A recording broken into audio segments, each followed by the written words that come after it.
So when I talk say make thunder, no fire Nigeria. Thunder where they thunderous, the one where they very, very mighty and very destructive. When I say make it no strike Nigeria. So they knew from time that this is not an Igbo coup. And they leverage that propaganda. They use such propaganda to leverage pogrom against the Igbo tribe. It did not end there. They proceeded to Biafran war and killed over 3.5 million of our people, including women and children. Despite that, they have continued to make policies to marginalize and sideline the Igbos from 1970 till this very moment. They knew in their heart that what transpired in 1966 was never an Igbo coup. They all knew. You don't tell me that Babangida is just knowing that it wasn't an Igbo coup. They all knew all these years, yet they kept silent. Ojukwu came out and said that it was not an Igbo coup.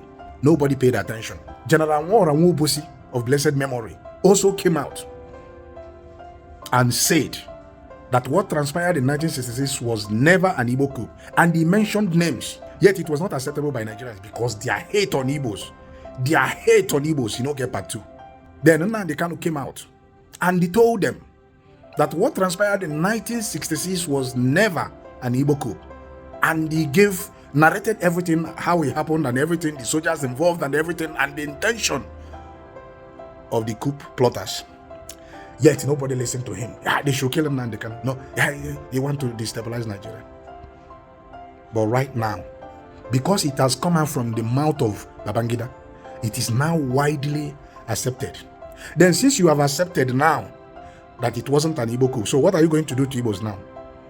Are you going to, bring back all the millions of people that have died as a result of this propaganda leveraged against the Igbo tribe? The answer is no. They intentionally kept this in the dark, despite some people from some quarters, even some well-meaning Nigerians saying it openly that what transpired in 1966 was never an Igbo coup. But they kept on going on with this propaganda, using that as an advantage to kill Igbos, to marginalize Igbos, to sideline Igbos in the scheme of affairs in Nigeria. What a wicked and demonic and evil set of people we call compatriots. Now, Babangida have come out and said it. And now it is widely acceptable. He even wrote a book about it. And all the elite in Nigeria, they went there, donated money, they raised billions. Because it's coming from Babangida. Before I leave, let me just play you the video of Odimegwu Ojukwu so that you can hear what he said about the 1996 coup. Just watch this video. Ojukwu was the commander of a battalion in Kano. He was one of those that foiled the so-called Igbo coup. Obienu was also a commander at the time. He was also one of the persons that foiled the coup. These guys are Igbozo, 100% Igbozo. Today they can tell you that somebody, all these people suffering from identity crisis, those from the riverine area of the old eastern region, they will tell you, oh, I'm not Igbo, but it was the action of one Kaduna Zogu from the midwestern region of Nigeria at the time that suddenly translated into an Igbo coup. And for that single reason, Igbos have been slaughtered at will, marginalized, sidelined at the scheme of affairs in Nigeria for so many years. Now the truth is coming out, and people are just pay attention and listen to what our father Odimegwu Ojukwu had to say. Now let's get it straight. The young officers had within Igbos, Yorubas, and Hausas. The way the Nigerian army was structured, you could not escape a preponderance of Igbo officers. And these were at the middle level because they were essentially majors.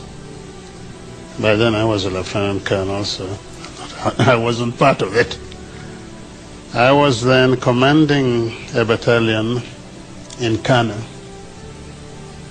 The coup ostensibly, because I've later found out, that the whole aim of the coup was to halt this apparent drift in Nigeria. But significantly, you know what they wanted to do? To create a presidential commission of army officers as a safeguard to the people who would guard the nation and hand over government to Chief Obafemi Awolowo.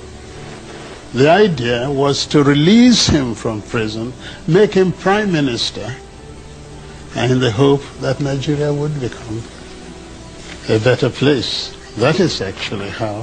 So it was really the Yorubas and their leader that were going to benefit absolutely. From the coup, not the insinuation that it was an Igbo coup. No, certainly not. Okay. Certainly. Your Excellency, we have and not only that, and I think because a lot of things have been said about this.